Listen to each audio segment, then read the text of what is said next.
ఈ బుజ్జి బాక్సులు నచ్చి ఇంటి దగ్గర నుంచి తీసుకొచ్చుకున్నా అనమాట. ఇంకా అందులో విహాన కోసం రాగి పౌడర్ వేశాను.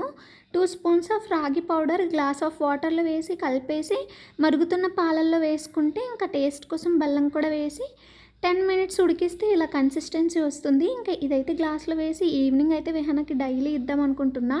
ఇంకా విహాన డైట్‌లో చాలానే యాడ్ చేశాను. రోజు నన్ను ఏడిపించేవి ఒక్క ఆనియన్స్ మాత్రమే. ఇంకా డిన్నర్‌లోకైతే ఎగ్ కర్రీ చేస్తున్నాననమాట. ఇంకా ఈ ఎగ్ కర్రీ ఇలా స్టార్ట్ చేశానో లేదో మా ఆయన అయితే వచ్చారనమాట. రోజు నేను వంట స్టార్ట్ చేసిన మధ్యలోనే మా హస్బెండ్ ఆఫీస్ నుంచి వచ్చి ఒక చిన్న క్లిప్ అయితే వీడియో తీస్తారు. ఇంకా ఆనియన్స్ బాగా ఫ్రై అయిపోయాక టమాటా కూడా వేసి ఒక్క మూత పెట్టి అందులో కారం, సాల్ట్, పసుపు వేసేసి చిన్న గరం మసాలా వేసుకుంటే టేస్ట్ బాగుంటుంది. ఇంక ఇవన్నీ వేసేసాక ఎగ్ యాడ్ చేసేసి లాస్ట్‌లో కొంచెం పులుపు వేసేసి వాటర్ వేస్తే సరిపోతుందనమాట. అండ్ ఎగ్ కర్రీ చాలా టేస్ట్‌గా వచ్చింది. మీ అందరికీ తెలిసిందే ఎగ్ కర్రీ ప్రాసెస్. బట్ నాకైతే